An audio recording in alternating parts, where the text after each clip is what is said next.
Hey guys, it's Dan with the Corporate Beef Beats. Today I've got a new video for you. Today I'm going to be doing a beat making video again. I haven't done a beat making video in a while. So today I made a big batch of beats there not so long ago, and I kind of just want to go through a couple of them. A couple of people asked, hit me up to do some more beat making videos, and there's a couple of nice comments in my previous videos, so I thought it might be a good idea to make a big batch of beat making videos again and just kind of break down the beats that I made and show you how I create them and what influenced me to create them. Now this beat today is called Critical, and it's based on a lot of Kendrick Lamar's and SchoolBoy Q's kind of stuff. That they're the kind of vibe that I was kind of going for. It was mainly more Kendrick Lamar when I was kind of creating the beat, because I really loved that album, How to Pimp a Butterfly, and I really kind of wanted a southern kind of beat, but have some kind of new school kind of trap elements in it, but not as much trap, but as kind of like it's got the 808s, it's got those kind of fast snares and stuff like that, but it's still kind of hip hop. Now I'm gonna play each little section: intro, verse, chorus, hook, etc. I'm gonna play each little section, and then I'll kind of break down the individual instruments in each section, and I'll break down what kind of process that I did throughout throughout creating the beat. So we'll just listen to the intro first. Here's the intro.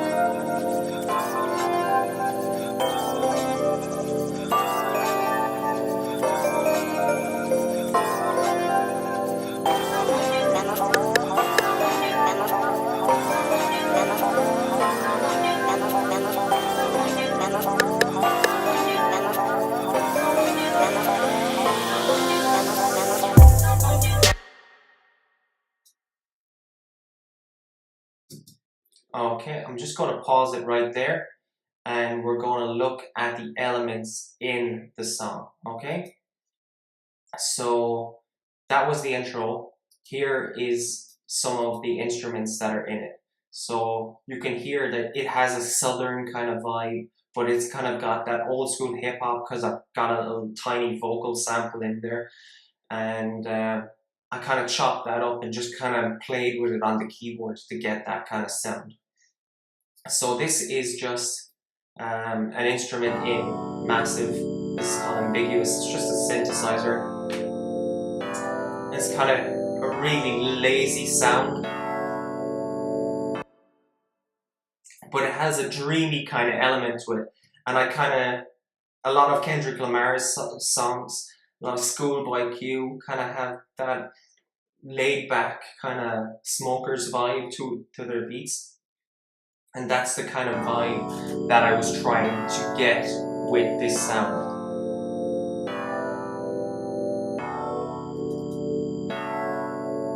So you can see it's just a few simple chord progression.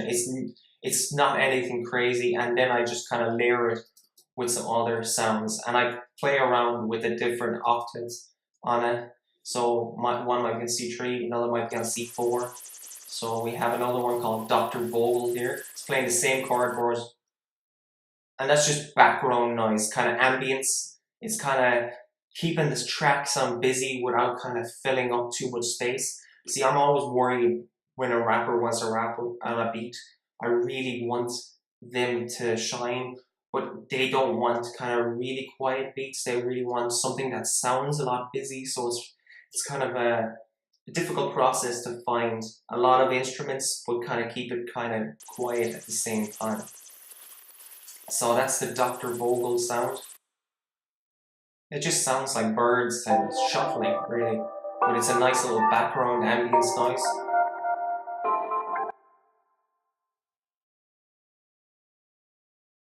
And that's a sharper kind of synthesizer to the ambiguous one. It's called Good Looking. Again, it's all in massive. All those sounds are in massive. And it's a sharper sound than the ambiguous one, but together they sound really good. It's a more of a stabbier sound. and again they blend so well together. But if you notice the EQ on each of them, I just rolled off a little bit of the low end on that ambiguous. I just get rid of low end on any synthesizer that I don't need. My 808s, my kicks, my bass, and my pads usually tend to give me the bass sound that I need. And a lot of the time I don't add a lot of bass. What I usually do is I'll compress it later, or I'll do a bit of parallel compression, and that'll boost up my bass so I don't need to add more bass. Because bass will always give you a muddy sound.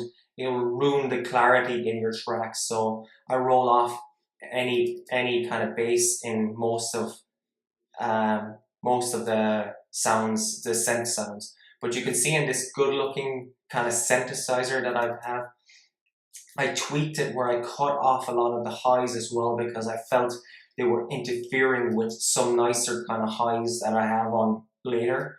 So we'll just listen to the other tracks, and you can see I've tweaked with that EQ again, just boosting it a little bit in certain areas, and then scooping out a good bit, again rolling off all that low end.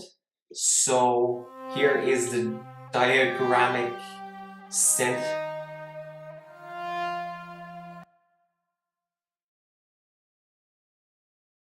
And I like these kind of synths. These synths kind of remind me of Kid Cudi. This kind of lonely stoner kind of sound. It's just kind of lazy, but it has a lot of emotion in it too. And I think this sound is similar to that too. I think it's just a louder one. These sounds are actually in Salient. This is in Salient 1. I actually can't open that because I froze tracks at the moment, but it's in Salient 1, and it's probably in a bank somewhere that I have. It's called LD Warrants Back, and it's just a lonely kind of...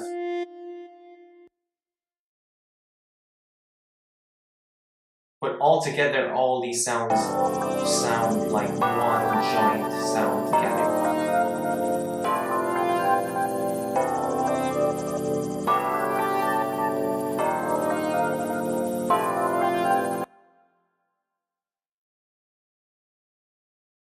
It's kind of dragging into the beat all those kind of synths, those lonely synths. Even though when they're played on their own, they kind of sound a bit depressing, but they have a lovely room. When you get these kind of synths with a lovely kind of reverb in them naturally, or if you tweak their reverb within the synthesizer, and then spread the sound around with a spreader, you can really get a beautiful stereo field with the track as well. That's what I've noticed as well. Obviously, you have to do your tweaking with your EQ and stuff like that, but a lot of these synths, like these two synths together now, have such a beautiful stereo field, and I love finding, like, a lot of the time I think picking your good sounds are just half the battle, because you don't want to spend forever tweaking or EQing. If you pick a good sound that gels with another sound,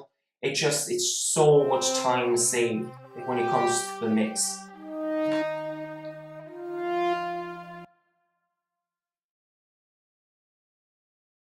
And there's just a beautiful eeriness to those two, but they're a bit too depressing for the type of beat that it actually becomes. So, like, there's a track called Dr. Vogel here and Ambiguous, and when they come in together, they kind of make it sound a bit more, I don't know, what's the word I'm kind of looking for, a bit more hip, a bit more kind of like laid back, a bit more chilled, a bit more stoner-like.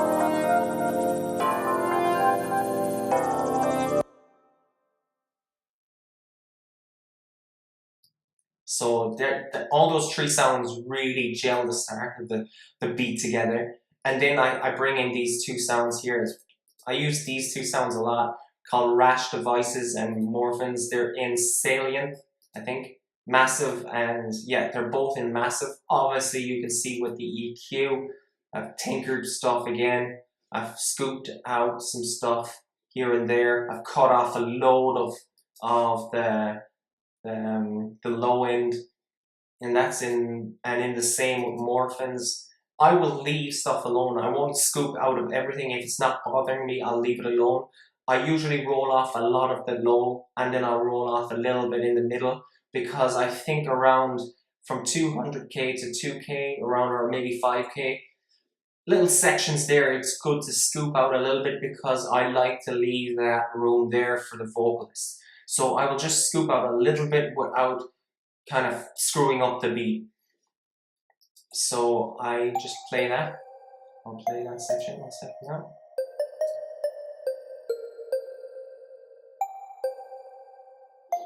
And you can see that this is the melody. And it's like a nursery rhyme. It's so basic.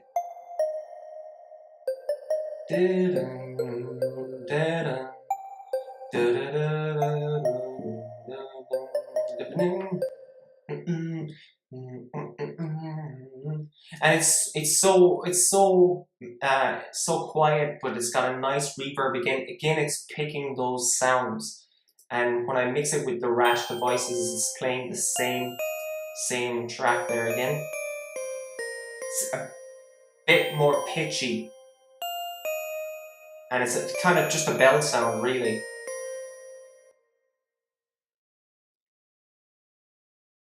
And all those sounds together, let's listen to them all together.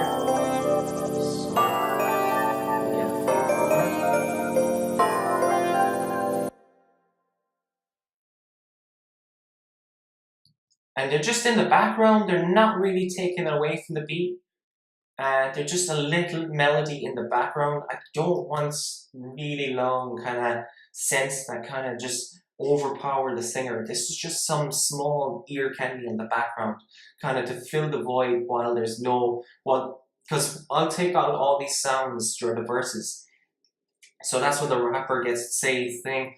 These are kind of just kind of things to give hook ideas for the singer, or if the rapper is creating a hook, it's just to get them on the way for a melody. And you see the way the sounds will blend together now when I bring in 2 sections here. And 1 second, I'll just find these. And there's 2 more sections that come in. There's called Key Party Fears. It's a salient one again. And you guys know I love Salient 1. It's my favorite VST. And I use it to death, if I have to be honest, but I know my sounds, I know what I have, and I have been with Salient for forever, so part of me can't even leave it. That's how crazy we've been together. So as you can see, when I bring in Key Party Fears and this other one as I Teleconnected, they kind of gel the rest of that intro together.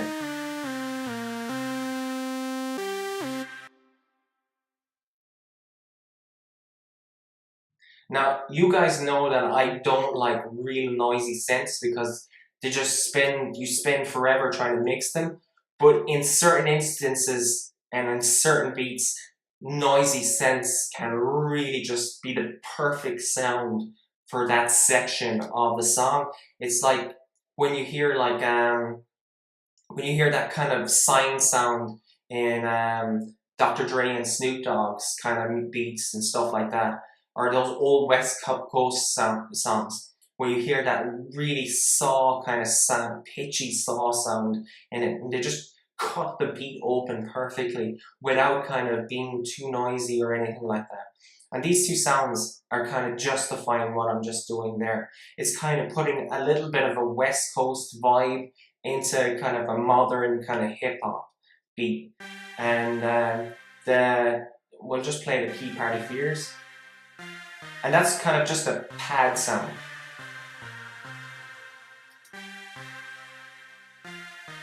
Again, they're playing the melody again.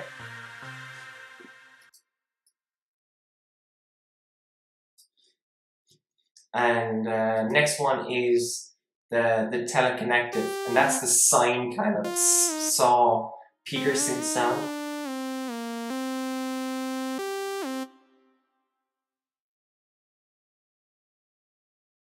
And the attack and the release on this are really high, like really kind of like quick, attack and a quick release. You don't hear the linger of the reverb in it, but it's really jacked up as well. And you can see I spread it around as well. I cut off a little bit of, I could cut off a little bit more of the lows there. I probably should have. I boosted just a fraction just to make it cut through that mix. Because again, it's like I talked about the West Coast beats. If you get that kind of sound in certain songs, it just really it just finds the perfect frequencies to meet in the mix of the song. And I think I kind of got it with the vibe of this song. So we'll just play all those kind of sections again. 1 second now. We have just 2 more little pieces to that beat. 1 second now. I forgot about this little section down here. 1 second. Knife effects. 1 second. I can't remember that. Okay, again, I was talking about finding kind of samples that are not kind of gonna hurt you, because you guys know that I don't really sample anymore because I'm terrified of my YouTube channel getting shut down.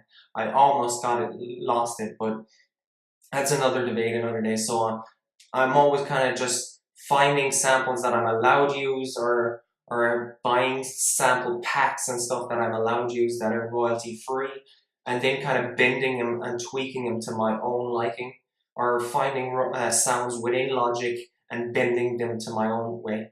And I think this was, I'm not sure, I think this could have been a pack from the producer's choice, or else it could have been a sound in Logic. I can't remember exactly where I found it, but it's a vocal, and I just really kind of bashed it around, compressor, spreader, and then I kind of sent it out to some kind of compressor again.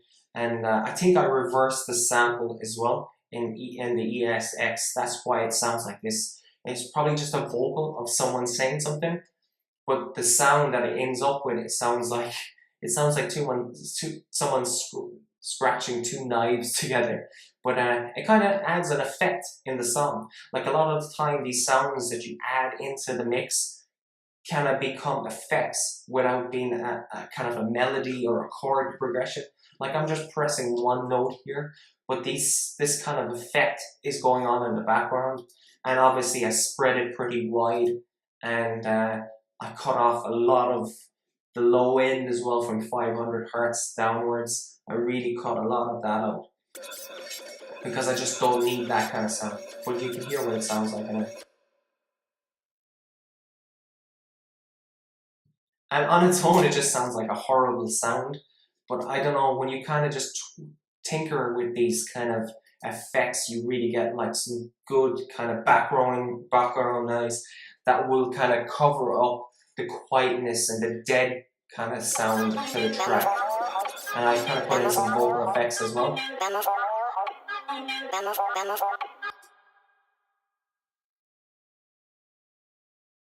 This is from a vocal pack within the producer's choice. I think it was one of their track packs, I think. And I just kind of chopped up the vocal and then kind of just played around with it with the keys. So I didn't kind of just, I didn't kind of tweak it too much. I didn't reverse it or anything like that. I just kind of played with the keys and kind of until I got the melody or the kind of sounds that I wanted. And a lot of the time, these new producers now, instead of making extra chords or extra melodies and kind of putting too much into a track, they're kind of using these vocal sounds as effects to cover up the deadness of a track. And I see this a lot in Drake's music. I see it a lot in kind of Kendrick Lamar's and Future and stuff like that. I see this a lot. This is a really popular technique, is where they're taking a vocal and it's practically an effect in the sound. And this is not even a hook. I wouldn't even class this as a hook. This is an effect in the song.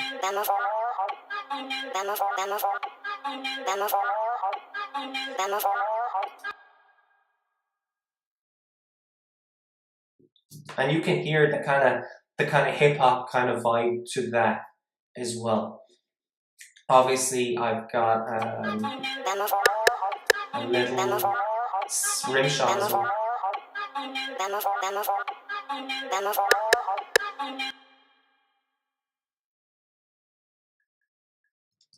Okay, and you can, that's just another effect. I'm not sure if it really adds anything to the track, but I put it in there anyway.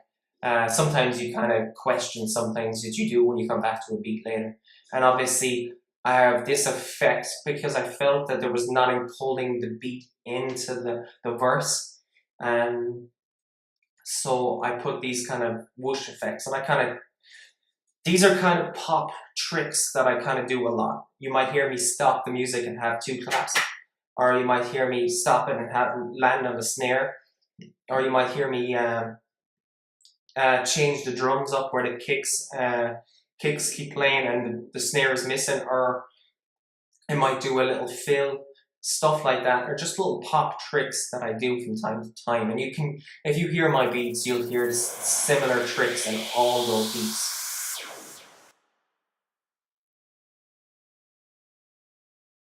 Okay, and that's just a simple whoosh effect. I think I got it as salient. I did boost the highs because it only comes in sections, and because it's panned hard, panned right, hard panned left for either, because I really want it to kind of invite you into that verse. I really want that to kind of grip the listener by the scruff of the neck and bring them into that verse. So you guys can see that. One second now. Sorry, somebody's messaging on me on Twitter. Everyone wants to talk to me when I'm busy. But that's another thing. So we're just gonna listen to that section there.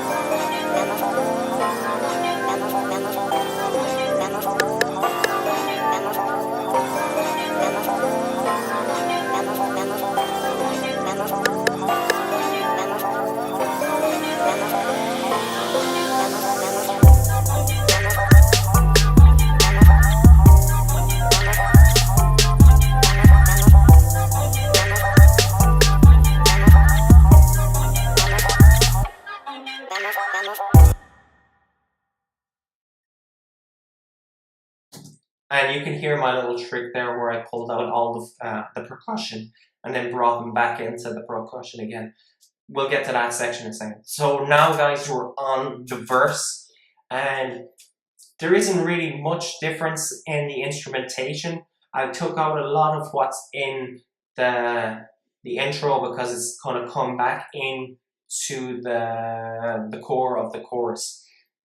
And I'll show you what I'm doing here. So we'll just listen to the kind of percussion. We'll just kind of go through the percussion. So we'll just bring up my kicks and snares there for a second.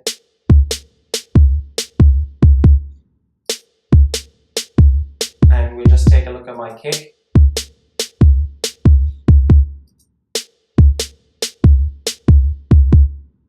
And you can see the EQ that I did. Little boost, little cut, and a little cut of the highs. There's not really much kind of tinkering with it. I like the sound of that kick. And that's the first snare. I'll just kind of bring up all the kind of instrumentation there, so you can see the kind of what I'm actually doing. Okay, and oh, it's like it's a bit small there for everybody to see. Okay, and you can see the kind of MIDI notes there. So it's just like, it's a simple kick drum. There's nothing really kind of complicated about it.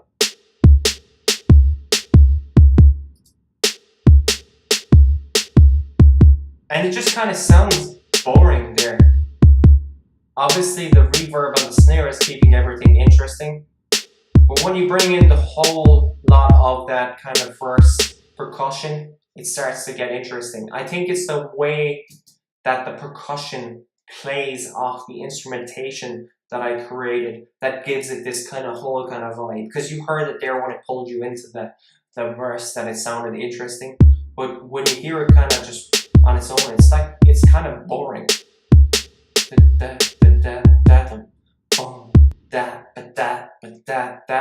Boom boom da. You know, it's kind of boring. It's not that interesting, but it's got a bounce to it. It's got something there. So when we put in the rest of that percussion, now we've got something cooking. Now it's when you bring in that percussion, it's like, oh, wait a minute, what's going on here right now? So you can hear the snare roll. Oh, the snare roll is actually over here at the end,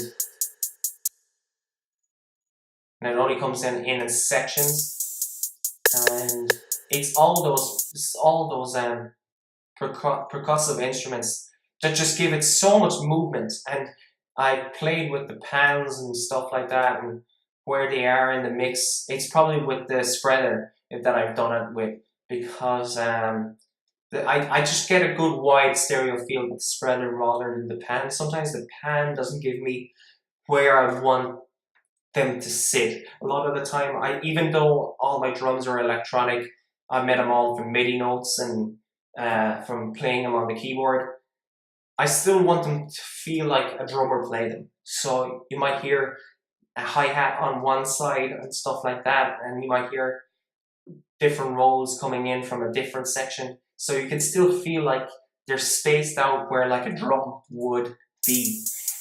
So you can hear that in the percussion.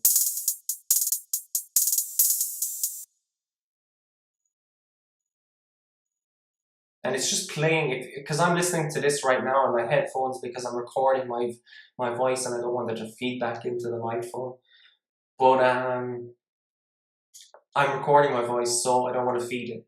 But so I'm listening to that on my headphones, and I can hear the way that the hi-hats are playing around in the sides of my head.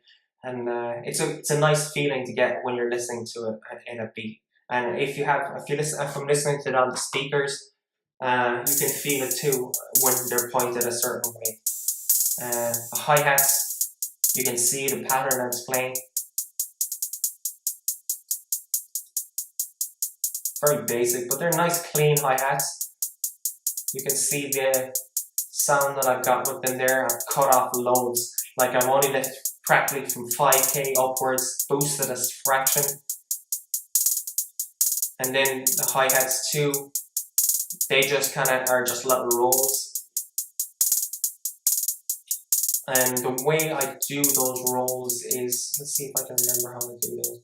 Yeah, I just go to note repeat, and then I kind of just play it on the keyboard, and I put them in where I think that they fit in the mix. Obviously, I'll bend them with the mouse later, because sometimes they're just quantization. They have to kind of hit on a certain part. So, and then finally, open hats.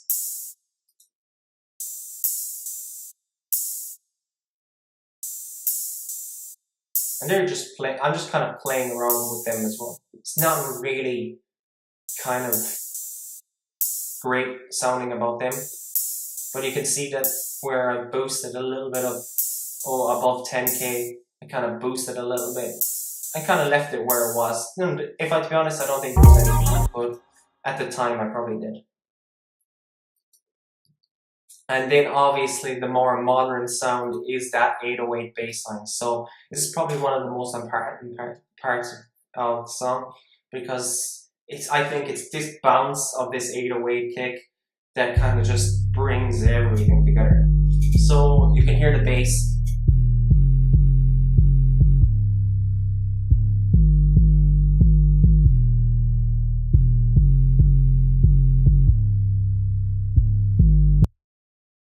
And it's very basic. It's just following, it's basically the kick notes. It's the kick notes of the actual kick, but it's the bass notes of the chords of the song. So it's just very, very basic, but it gels everything together. And even that bass on its own sounds pretty boring. It sounds a bit dead. But when you bring in all those other elements, the reason why I think it sounds a bit dead is because I've cut off a load of highs, so you don't really get that kind of the top end of the 808 as much. I did leave a lot of the low end, and I cut out a little bit where the kick hits predominantly. Boosted a little bit as well.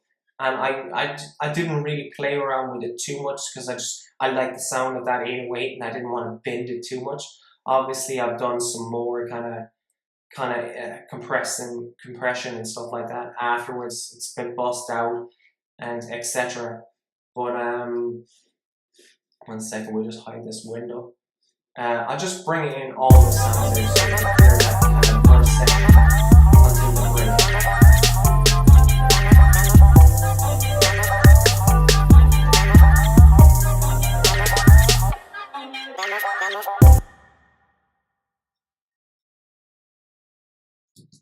Okay, and you can hear how everything gels together. The 808s, the whole percussive instrumentation kind of brings the whole song together. So we'll just look at the 2 sound effects there, because I didn't realize that they were in there. We'll just...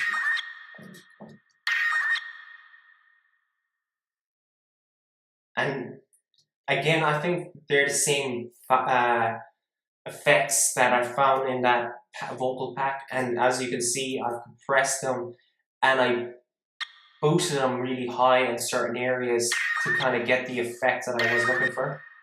It's kind of a squeaky kind of...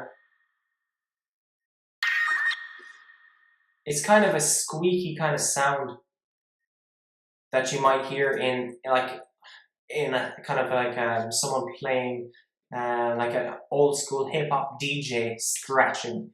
It sounds that kind of like, sounds like someone's pulling back the CD a little, or the record a little bit, or a vinyl record.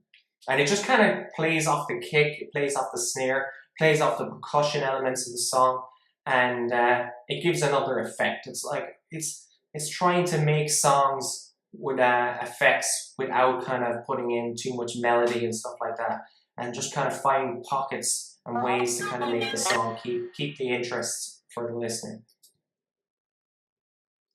And I bring in that vocal sample again, so the vocal sample plays throughout it again. And I think vocal sample and those effects play well off each other.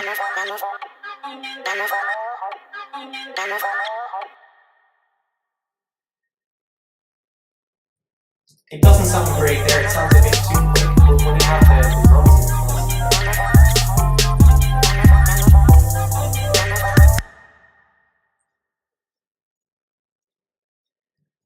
So that's the first part of the verse, and we just kind of play the second half of the verse, and then I think the chorus is just really the intro with the drums, basically.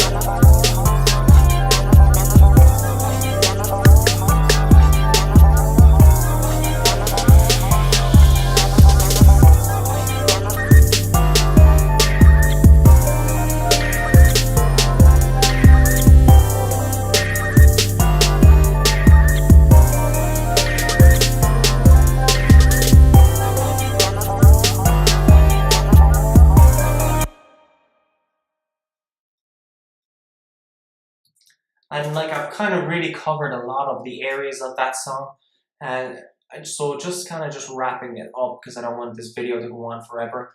But you can see this is all kind of just production kind of tricks after that.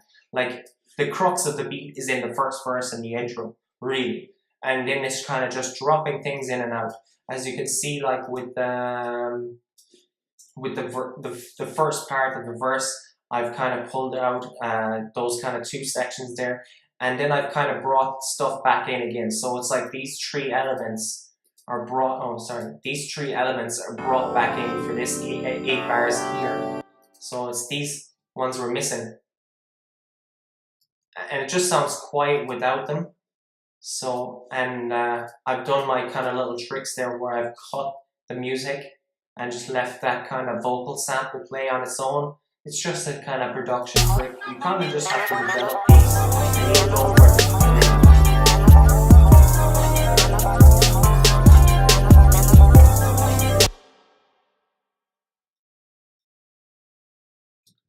Then for this section here, I've brought in the whoosh effects again to pull people back into the hook. And the hook kind of just plays the melody, and I've kind of taken out the vocal samples there at the start, so the melody can play, and then I bring him back in for the last 8 bars of the second part of the hook.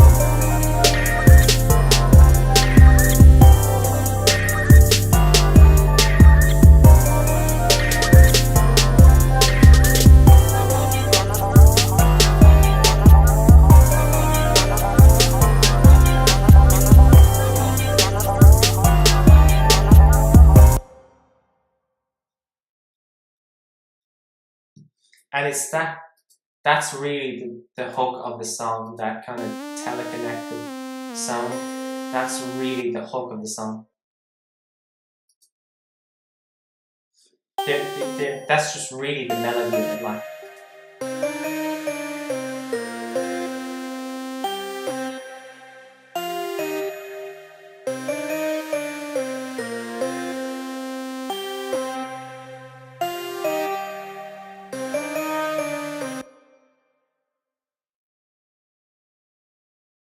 And you can just see where I've just taken out little elements, but they just kind of make the song more interesting when I pull them back in again. So you can hear that. We'll just listen to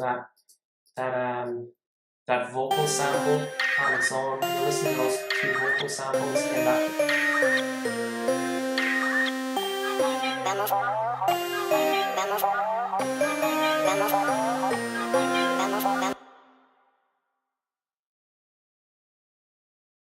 And when they kind of come all together, come back in together, just kind of make the song sound a bit busier. You can hear that there's a change up as well. It's kind of like, this is the main section of the hook, and then this is a kind of a repetitive section in the hook to give the singer an idea or the rapper that the song is changing up.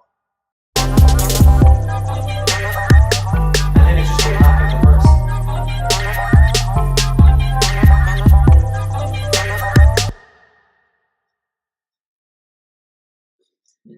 I remember telling you to keep the song busy, the track busy, so you can hear that kind of sound in the background there. It actually does add an effect to the song.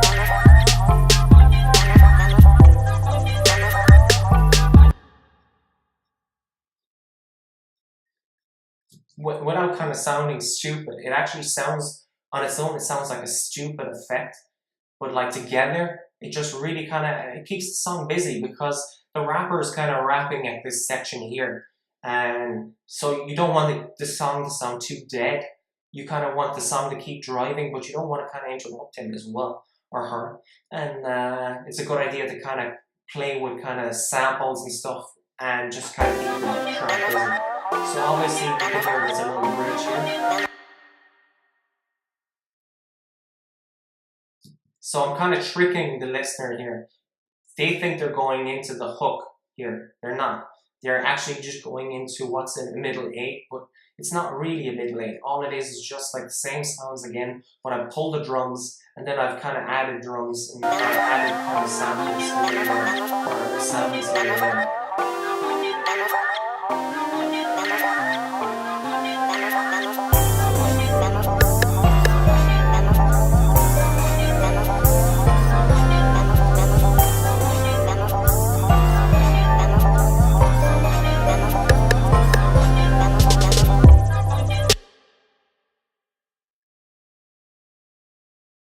Because I was like thinking of SchoolBoy Q, and I was thinking like Kendrick Lamar when I was making this song, and they're not afraid to play with song structure. That's why I love listening to these bands or these kind of groups or rappers and stuff like that. But it's really, I really love playing with song structure. I love like ripping out of a second chorus and putting in a bridge instead, or putting in a pre-chorus. And this is my favorite part of music production. Like the mixing stuff sometimes kind of pisses me off, and the kind of writer's block section kind of really pisses me off, or stuff like that kind of drive me mad. But once I have something that I know is good, I love playing with it. I love I'm not going into that second chorus. I'm giving them a pre-chorus in this section, or I'm going to make a complete chords change in this, and just kind of changing everything up. I love doing that. So it goes into that middle 8, even though it's the same sounds. I've kind of tricked everyone by taking out the drums and brought in the 808 on its own. It just gives it a nice mellow vibe, and then I kind of bring them back into that kind of verse again.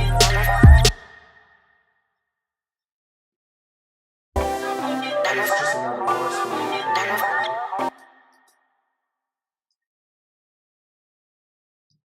And at this section, I just kind of trick it again. I'm kind of just coming into this section of the drums.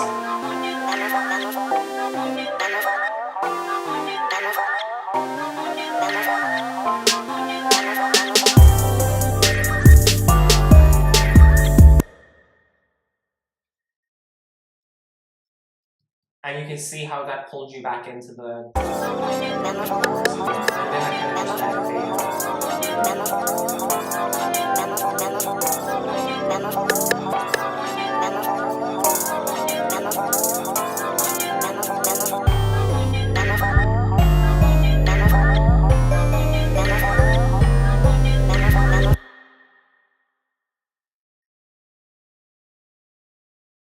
Okay guys, and that's really the whole beat. As you can see, all it is tricks about where I play stuff and pull stuff out and pull it back in again. A lot of the song is the crux of it, is the verse, or the intro and the verse, and just playing around with sounds. That's all it really is, and it's my favorite part of making beats.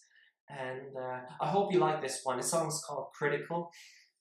Just to let you know guys, there'll be links in the description. If you want any drums, there'll be links to the producer's choice. I usually get my drums there. It's a great site. Link will be in the description. Also, if you want more tutorials or stuff, or you just drop any feedback at the end of the video. If you want to go to my website, I have tons of tips on how to promote your music there. And I'll be making more of the beats videos that I just recently created. So if you guys like this, just drop some feedback and I'll do my best to answer every question. I hope I didn't keep this video too long. It seems a bit long right now, and I think I'm going over my time. And this is Dan with the Corporate Thief, guys. I'm just gonna play it out, and that's the